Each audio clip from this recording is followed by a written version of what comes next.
Yaqinqi 2 yildan buyon xalqaro sahnalarda ismi ko'p tilga ilingan, ammo hech qanday uchuri ilinmay kelgan g'oyib Uyg'urlardan biri Urumchi Nurbog' neft doktorxonasining pensiyaga chiqqan doktori, Washingtondagi faoliyatchi Roshan Abbosning hadisi Gulshan Abbosdir.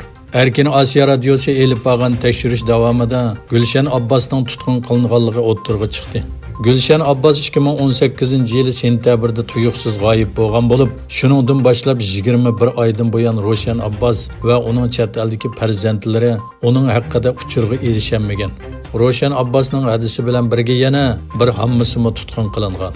Faoliyatchi Roshan Abbos faoliyatlari davomida Xitoyning hadisini go'riga elish yo'li bilan o'zini faoliyatdan to'smoqchi bo'lganligini ilgari surdi va hadisining tutilishining o'zining 2018-yili Wodison institutida Uyg'ur vaziyati haqida so'z qilishining orqasidan yuz berganligini buningga ta'kid qilib ko'rsatdi.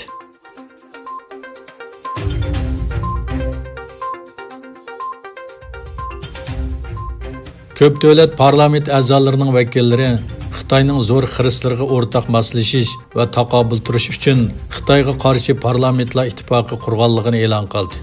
Bu ittifoqning Xitoyning diktatorligining misli ko'rilmagan darajadagi bostirish urinishiga qarshi kishilik huquq va qimmat qarshini qo'g'dash uchun qurilganligi e'lon qilindi. İttifaqning bayonotida kuchayayotgan Xitoyning zo'ravonlik siyosati sababidan ig'ir badal to'laydigan xalqaro jamiyatning bu mas'uliyatni zimmasiga elish va Xitoy Kommunist partiyasi mustabidligiga qarshi ba'zi masalalarni bartaraf qilish uchun xalqaro parlamentlar ittifoqi qurilganligi o'ttirg'i qo'yildi. Bu ittifoqlik Avstraliya, Kanada, Yevro ittifoqi parlamenti, Germaniya, Yaponiya, Norvegiya, Shvetsiya ve Amerika'nı öz içine algan 9 devlet ve rayonning a'zolarini öz içine aladi. İlginççe, bu ittifaqning Amerika vekili Cumhuriyetçiler Partisining Kengash palata a'zosi Marco Rubio ekan. Uningdan boshqa Uyg'ur tadqiqot o'rnining raisi doktor Erkin Akram ittifaqning maslahatchilar guruhida yer olgan bo'lib, Londonda yashaydigan Uyg'ur faoliyatchisi Rahim Mahmudning kotiblikqa tayinlanganligi ma'lum.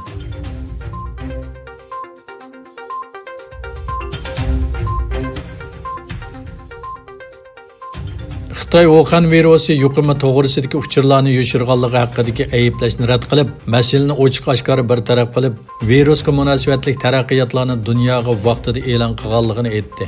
Bloomberg to'rining xabar qilishicha, Xitoy Davlat ishlari mahkamasi axborot ishxonasining boshlig'i Shuli tunugun o'tkazilgan muxbirlarni kutib olish yig'inida bir qism chet ellik siyosiyonlar va taratqular virusning manbasi haqida ayblashlarda bo'ldi va yuqum krizisini siyosiylashtirdi. Xitoyning virusning manbasi ekanligi va uni yoshirganligi to'g'risidagi ayblashlar asossiz va aqlga muvofiq emas dedi. Wuhan virusining tunji qitim Xitoyda paydo bo'lishi nurg'un davlatlar, bo'libmi Amerika va Xitoy o'rtasidagi ziddiyatlarni kuchaytirdi. Amerika prezidenti Donald Trump ko'p qitim Xitoyni virus to'g'risidagi uchurlarni yoshirdi deb aybladi.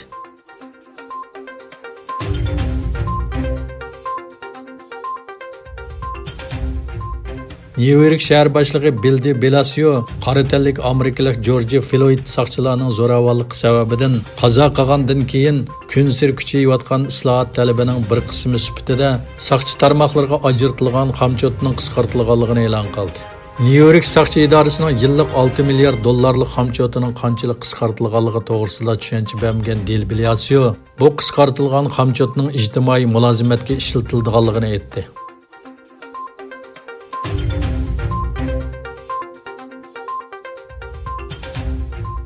Nurg'un İsrailliklar jamoat xavfsizligi ministri Amir Ohanining uyi oldida namoyish o'tkazib, Isroiliya soqchilarining oldini qabda ishg'ol qilingan Sharqi Quddusda Falastinlik 32 yoshli ayol haloqining o'ldirilganligiga e'tiroz bildirdi.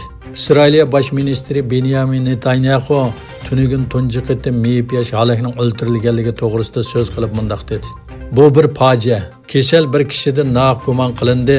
Biz bu voqeaning atrofliq tekshirilishini umid qilamiz. Biz bu oilaning azobini barliq Isroilliklar va Isroiliya hukumati bilan o'rtoqlashamiz.